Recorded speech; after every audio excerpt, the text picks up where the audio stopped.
guys and girls, if you want to use Excel, okay, so let's say we want to use Excel. How do we do that using Excel? Let's just do it real quick, and then we can proceed to a new concept. Right?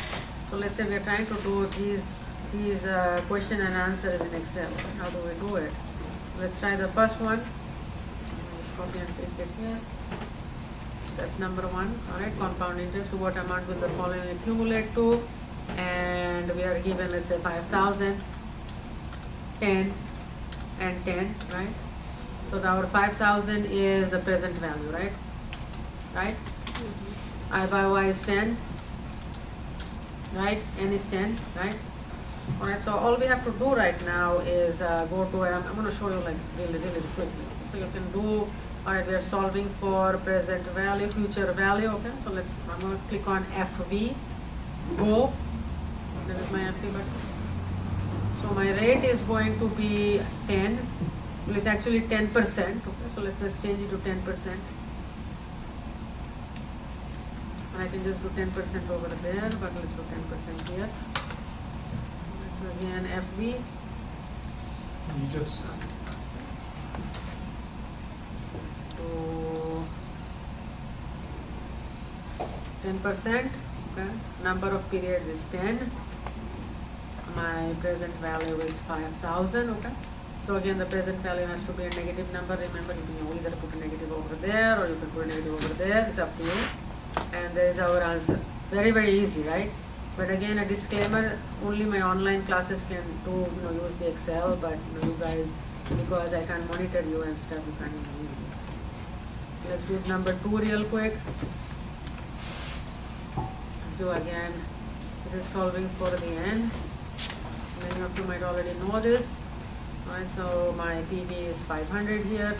I'm going to put a 500 as a negative. My 5%. We're solving for the n. We don't really know what it is, and our future value is going to be 1039.50. So what are we? N per, right? It's called n per. Go there, number of periods, and my rate is 5. Let me value that. That exactly 15 years.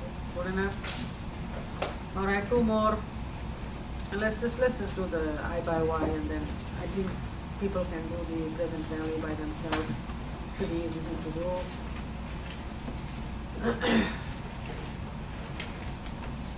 And here we are solving for R. Right, we are given the n minus 500 again. And it's 12, 1948, and we're solving for the R or the I by Y, interest per year. And what do we do? And it's called the rate, right? Rate.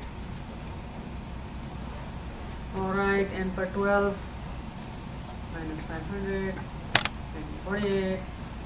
Exactly 12%, and couldn't be easier than that, right? Alright guys, so now I'm going to show you how to calculate the present value, the future value, the interest rate and n for annuities, and how to calculate the present value and future value of multiple cash flows and uneven cash flows actually using Excel. So this is what I've copied and pasted from the chapter end. So this is question number 20. Let's look at 20A and B. It says compound and annuity.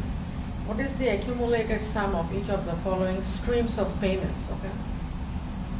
So it says number A, $500 a year for 10 years compounded annually at 5%. Alright, so this question is asking you to calculate the future value of an annuity, and how do we know that? Well, we know that because it's asking you what is the accumulated sum of each of the following streams of payments. So we have the accumulated sum. Normally accumulate money in the future, and streams of payments. When it says streams of payments, you automatically know that it's more than one payment.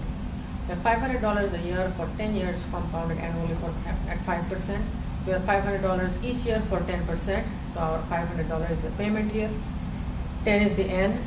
Interest rate or I by Y is 5. and we're solving for the future value of the annuity again, okay? So the future value is unknown. Don't know what it is.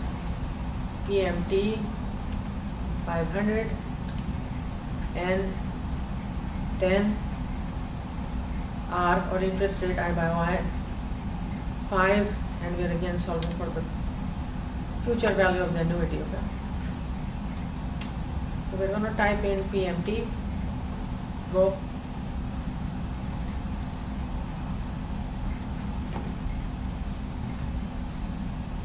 So we are going to type in future value, FV, go. There we are. So our rate is 5%, not 5.05. Our payment is 500. Our number of periods is 10 years. And our answer comes out to be about $6,288.95. So that's our final answer. The future value of an annuity is $6,288.95. So this was A. Let's change this to 5%.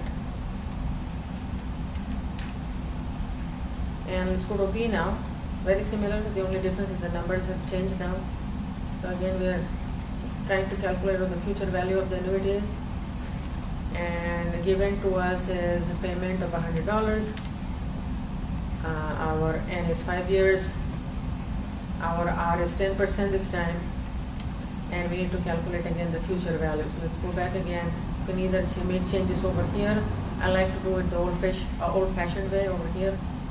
Go over there, 10%. Our number of periods is 5. Payment is -100. And we have $610.51 as the future value of an annuity. So as you can imagine, the present value of the annuity is very similar. So let's do a problem that asks us to solve what the present value of an annuity is. Snapshot.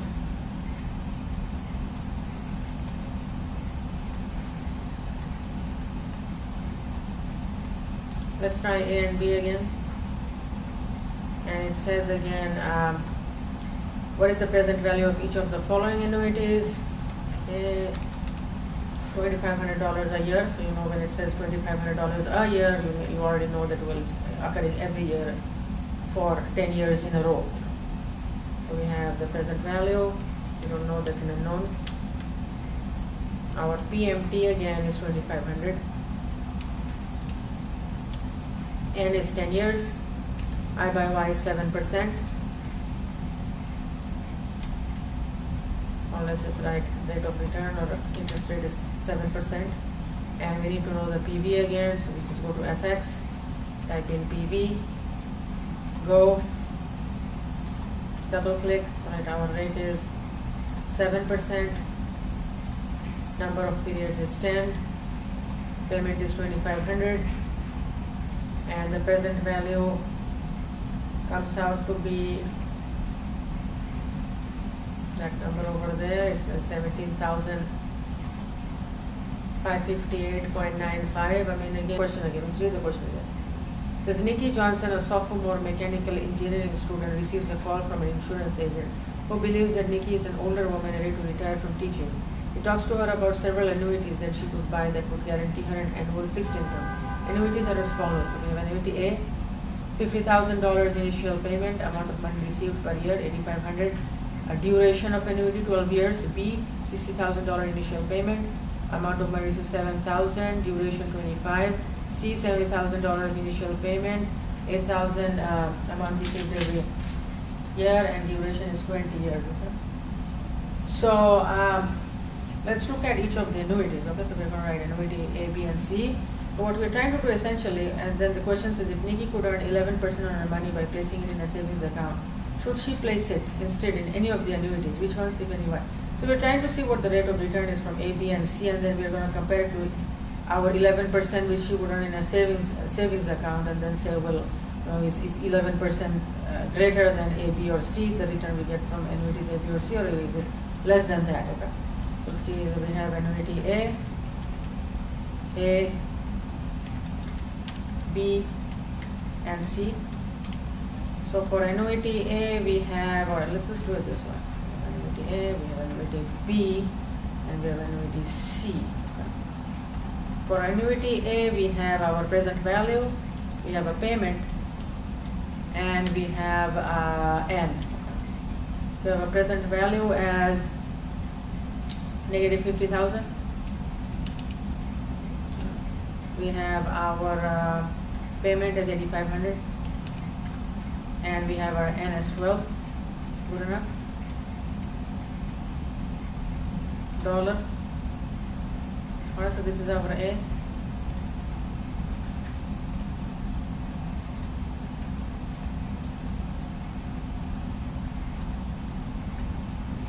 For B, we have again, let's look at PV, PMT, and N. So we have our present value as negative 60,000, payment as 7,000, and N as 25.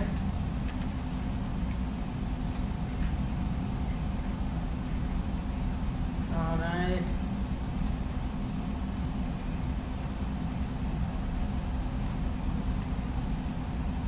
This is our B over here, and finally we have C, again present value, payment, and N.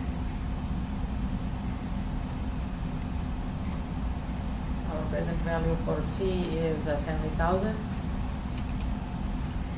8,000, and then we have 20. 70,000 has to be negative. Very good. And all we are trying to do is find the R's here. Let's try to find the R's. Okay. And we're going to look at rate, scope. Alright, our number of periods for A is 12. Our payment is 8,500. Our present value is negative 50,000. Alright, and our rate turns out to be 13%. For the second one, we can do the same thing again. Our rate, number of periods 25, payment 7,000, present value negative 60,000. That comes out to be about 10.7%.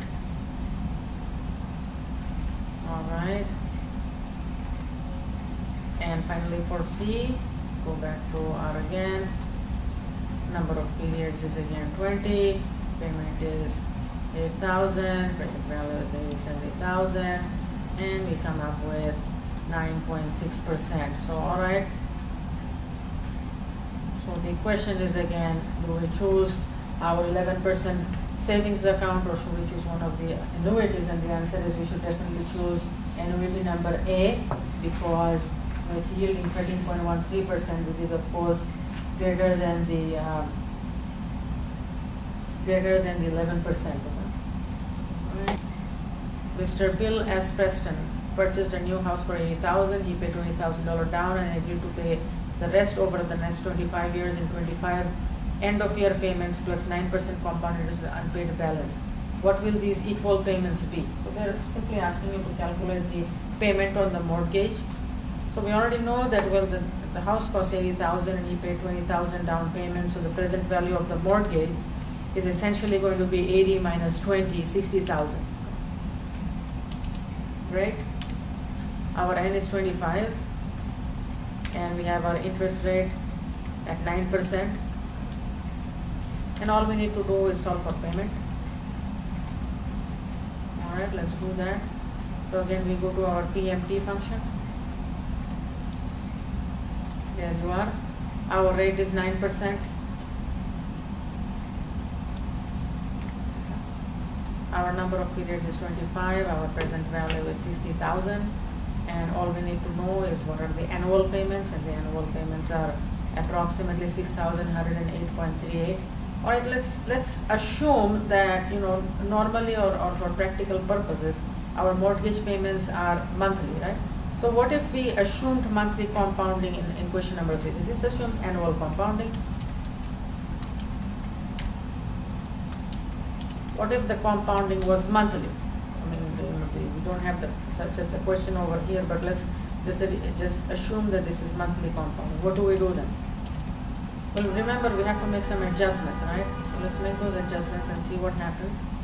So the present value of the mortgage obviously doesn't change. Our N now after the adjustment becomes 25 times 12, right? Because it's monthly compounding. 300 periods, our the rate of return or rate of interest, that interest rate on the mortgage is going to be equal 9% by 12. So remember we had our rule, divide R and multiply N times the compounding frequency, and now we have to calculate the payment based on the adjustment. It's a ADJ adjustment, ADJ. So this is again 300 periods monthly.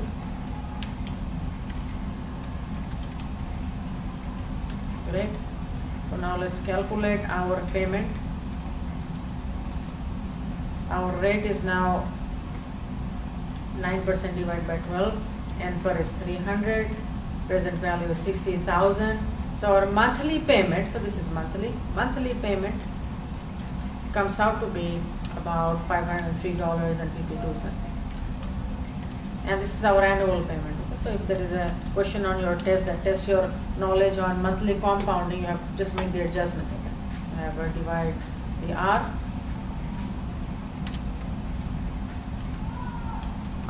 and multiply N times the compounding frequency, which in this case is 12.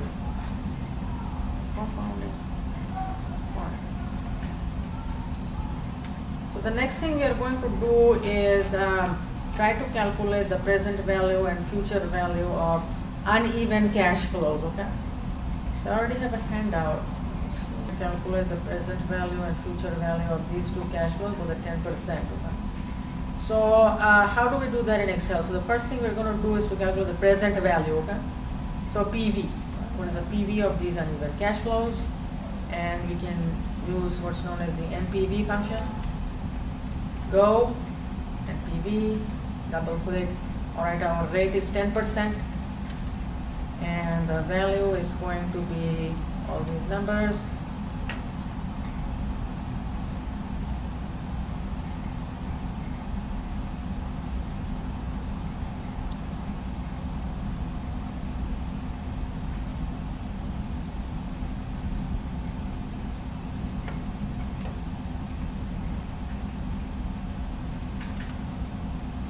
All these numbers.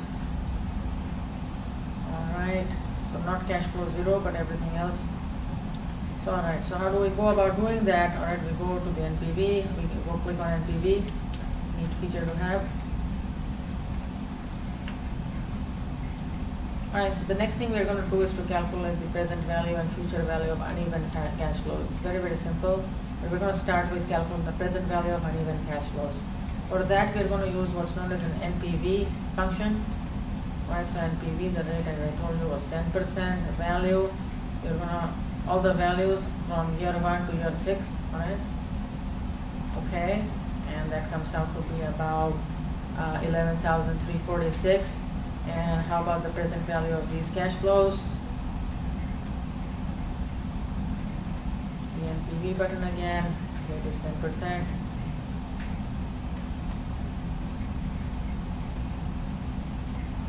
Right. So remember again, if you don't want to use this function, how else can you calculate the present value or the future value of these cash flows? So we're talking about the present value, and we can calculate the present value of this cash flow, that, all these cash flows, add them together.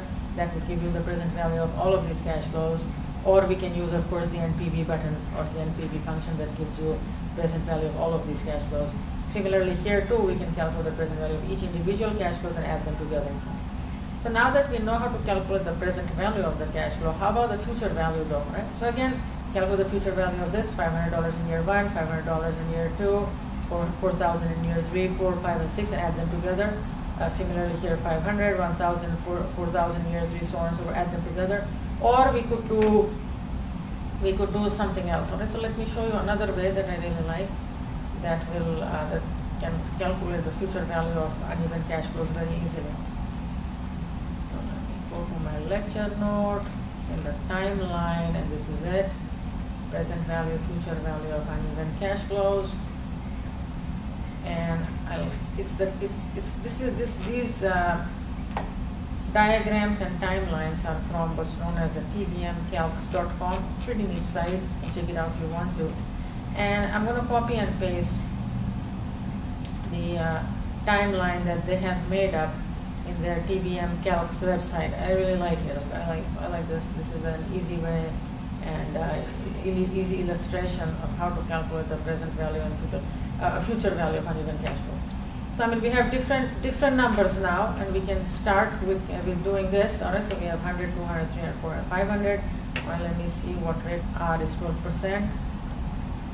And again, let's calculate the NPV. Rate is 12%. Value. Okay. So we have now our results match, obviously. We have 1,000.1. All right. So now we're trying to figure out how do we calculate the future value. So once you have the present value, all right, it's very easy to calculate the future value. So remember again, what are we doing with these cash flows when we calculate the present value? We have 100, 200, 300, 400, $500. What we are doing is we are converting all these cash flows into one lump sum. Okay, so we have one lump sum now. That's step one, calculate the present value of all the uneven cash flows. Once we convert it into the lump sum, all right, that we have, we can easily calculate the future value of this lump sum. And that future value is going to give us the future value of all of these cash flows. Okay?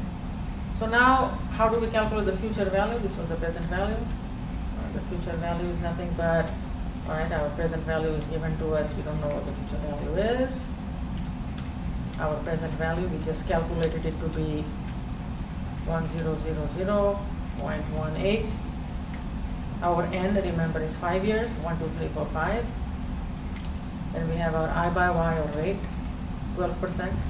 And we need to calculate the future value. Okay, so again, try to understand, well, when we calculate the future value of uneven cash flows, the first thing we do, or one of the ways you can go about it, again, you can calculate the future values individually and add them together. Another very simplified way is to, again, calculate the present value first, convert all of these cash flows into lump sums, and then calculate the future value of this lump sum. Okay? So, all right, let's go to future value. Where are we? All right, our rate is 12%. Present value is negative 1,000.18. Put a negative over there. Number of periods is 5. And let's calculate our future value. Okay. All right, and there we are. The future value of this cash flow is 1762.66. Okay. So now that we have this future value, we can also go back and calculate the future value of all of these cash flows. Okay. So let's call this timeline 1. Let's call this timeline 2. And let's call this timeline 3.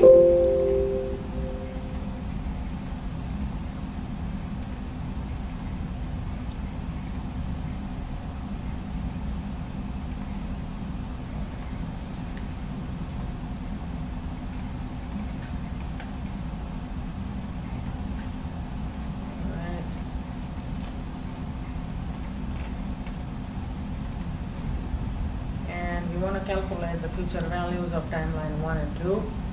So remember again, timeline 1 has these cash flows. We already have the present value. What do we do with the future value?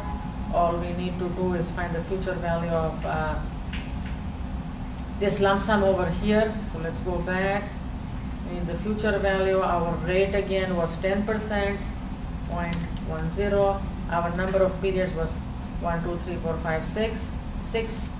And our payment, or our present value actually, was negative 346.66. All right.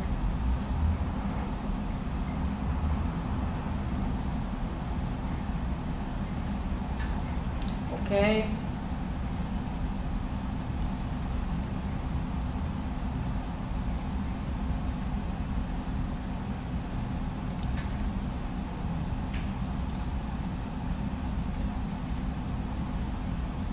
Alright, and then we want to calculate the future value of that. Future value, our rate is again 10%. number of periods is 6. Our present value again is 9,253.62.